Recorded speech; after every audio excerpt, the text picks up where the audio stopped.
What if the very things we try to fix in someone are the very things that make them extraordinary? Have you ever looked at someone and at first glance thought, they are so different, different, not less? These are the words that came to my mind when I met Vishesh for the first time. He looked like any 5-year-old, but actually, he was 11. Tiny, sparkling eyes, a shy smile, and an invisible wall around him. A wall built by you and me.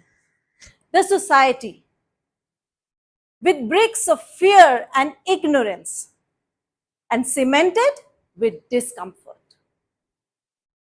Good afternoon, fellow Toastmasters and dignitaries. A couple of years ago, there was a weekend art camp at my school.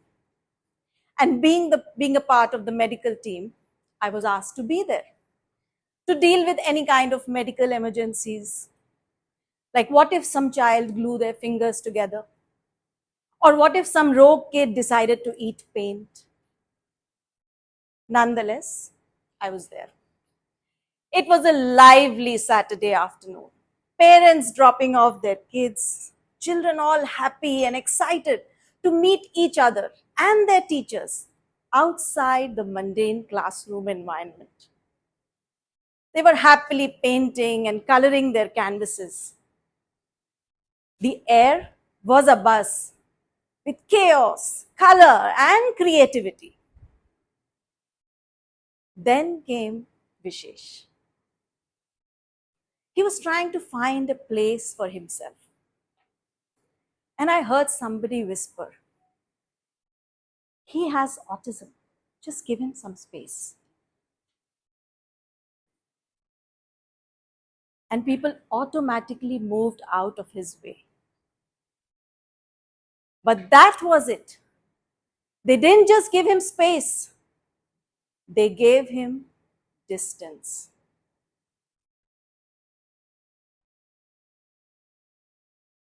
They thought they were being respectful. They almost avoided him.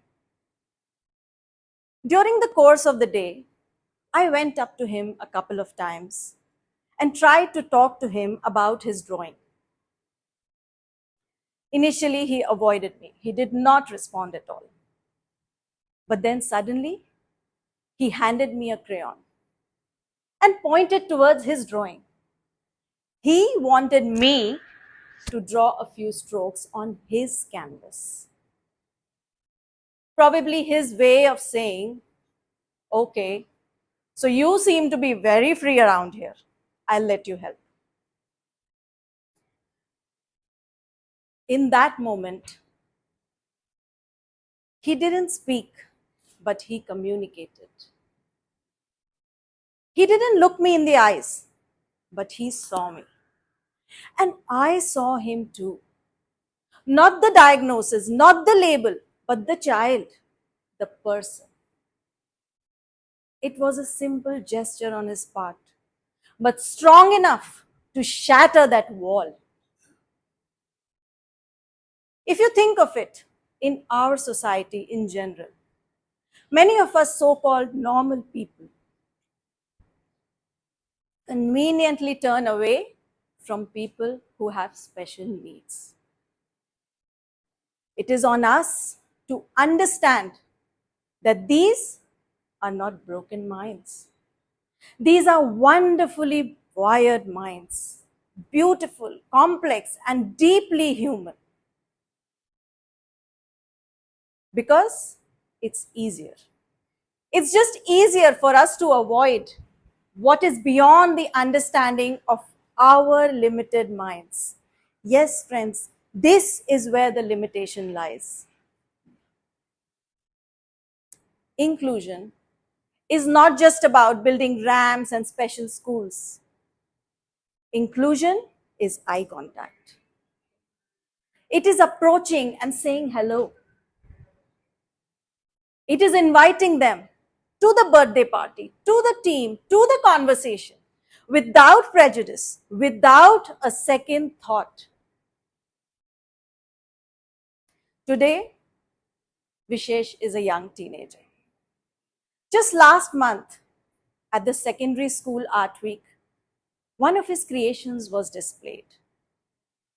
An extraordinary painting that caught the attention of one and all. It was a swirling canvas of light and shadows. At first glance, it felt like total chaos. It looked like my kitchen after a creative cooking attempt. But just like my cooking, if you savor it long enough, it all begins to make sense. The lights depicted moments of spark and joy. And the shadows, they weren't darkness. They represented the silent struggles that we so often miss. And together, they didn't clash, they danced. It was as if he was trying to express through his creation what he could never explain with words. He showed everyone what it meant to be wonderfully wired.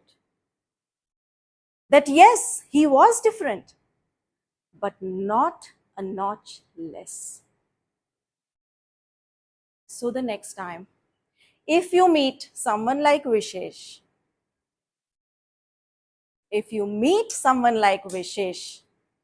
the next time, listen. Not with your ears, but with your heart. And if they hand you a crayon or a ball, grab it like an Oscar. Congratulations. You've been invited to their world. Because when we choose to include, we don't just change their world, we upgrade ours. Over to you, Christmas.